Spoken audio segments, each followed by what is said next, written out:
You may have addressed this last night. I'm sorry. Well, then don't bring it up. Shea Langleter's, since ever since he's come back from the IL, has been really locking up the plate. I don't know if that, he mentioned just feeling kind of rejuvenated after that break, but have you noticed a difference between pre-IL and post-IL? I thought he was performing pretty well pre-IL. I think there's probably a point where we played him quite a bit and he might have been a little run down from a strength and energy standpoint. Like you said, if he's talking about feeling that refreshment coming off the IL stint, just sometimes it works out for your benefit when you kind of get away from the game and the game is really challenging and you don't feel like you're having success, but then the game kind of gets taken away from you and you have to watch for a little while. Sometimes that helps guys come back with a different mindset. So, but it's been fun to watch. This isn't anything, in my opinion, that is out of the ordinary for Shea in terms of performance. I think it's pretty good, pretty well in line with his year last year, and he might have a chance to even, in fewer at bats, put up some better numbers. What? It's impossible not to talk to you. I know. Come on. Without mentioning the trade talks. Trade talks? What are those? The deadlines. I haven't heard anything around here, but I've seen and witnessed some on TV.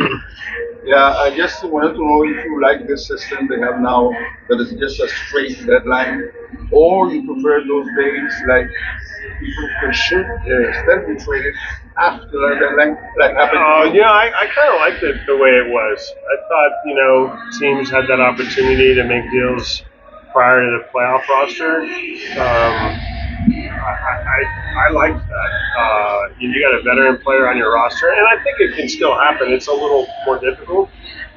But if you got a veteran guy that, you get into August and middle of August and, you fall out of the race. There's so many competitive teams right now in that wild card race. The teams will probably hold on to those players and then they miss out maybe on an opportunity if there's an injury for a team that's really contending or leading the division to add to their roster. It makes it more difficult. So I'm of the old school mindset and the ability to have that window or opportunity to move guys up into a playoff roster, as you said. Yes, Martin was just asking you about the Langoliers. He tried 2 rookies at the beginning of the year as the backup for Langoliers. How important was it for the team and the pitchers to get a veteran like that? Yeah, when you refer to the other two as rookies that were first-time major leaguers, they had a lot of experience. Behind the play, they weren't prospect rookies. They were guys that had some experience. Beretta in the big leagues, MacGyver as a minor league guy that spent a lot of time there. So, but from the Austin Wynn standpoint, we haven't talked a lot about him, but he's been a huge impact on the staff. And, I think his veteran leadership in other ways, not just from the pitching side, but with an offense side, with young position players. He's a guy that has some, experience in just winning, being on winning teams. So I think that's helped as well. We're at the end of July. There's already 2 players in the line, 2 players in the everyday lineup that have 20 home runs, with a realistic potential for having at least 5 players. Just speak to the overall balance of not just home run power, but clutch delivery and availability this entire lineup has throughout this season. Yeah, I think the lineup, we have depth to the lineup with a lot of young players, controllable players, which is exciting.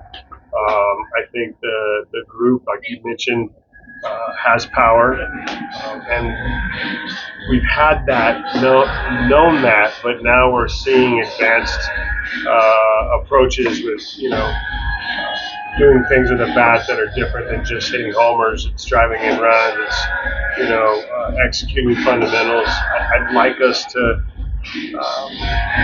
have a little bit more ability to play the small game when we need to, but it's not something these guys have been taught or have ever done in their careers because they've been 3 or 4 hole hitters coming through high school, college, in the minor leagues, so you never use those guys in those situations. So people always ask, why don't you bunt more? Well, we don't have personnel really to do that. So yes, power and homers and doubles, extra base hits help us score more runs for sure. But I like the growth from an ability to drive runners in and just get runners over and play the game that way.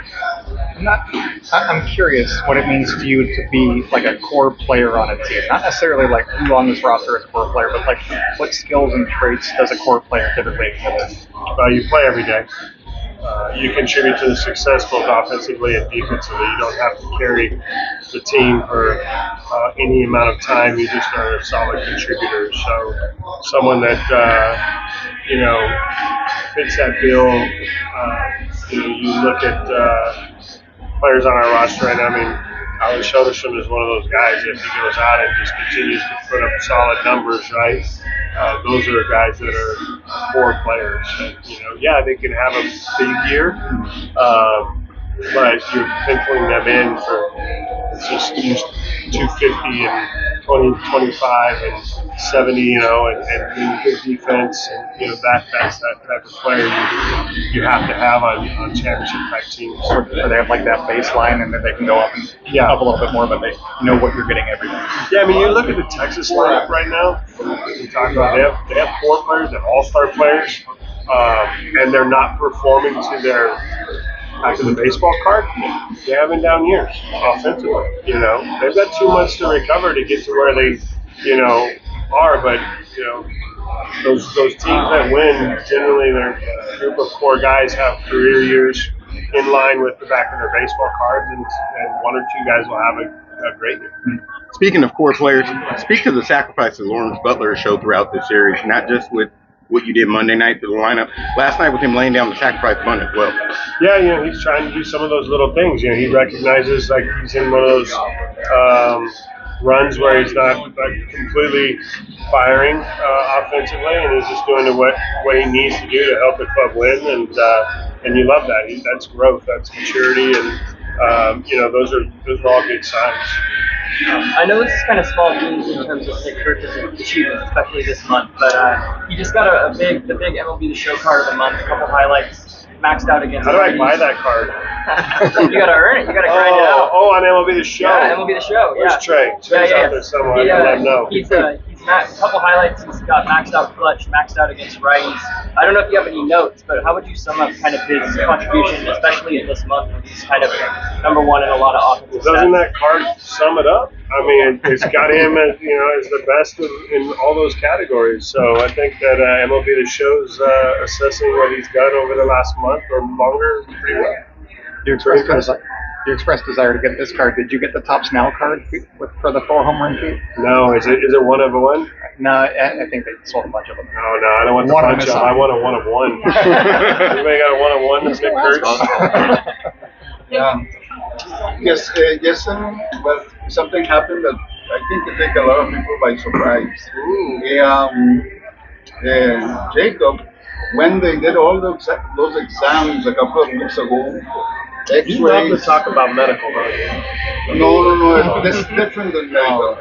They did X-rays, they did MRI, they did CAT scan, they consulted with a witch, no fracture. No fracture. What had to happen that all of a sudden he has a fracture? So that's out of my realm. You're gonna have to go talk to the training staff about that. Okay. Fair enough. I mean, you can read an MRI. Doctors read MRI differently. There's second opinion done. So second opinion came back with a different diagnosis. You're also happy with those old days when it was broken or not, and that's it. I mean, I'm not happy with, the fact that Jacob's on the IL. Like, we want this kid to continue to play and continue to build the endurance and strength, and but those are events that are uncontrollable, and you have to. You're thankful that the advancement of imaging shows, that the player's hurt, right? Okay. Thanks. Thank you.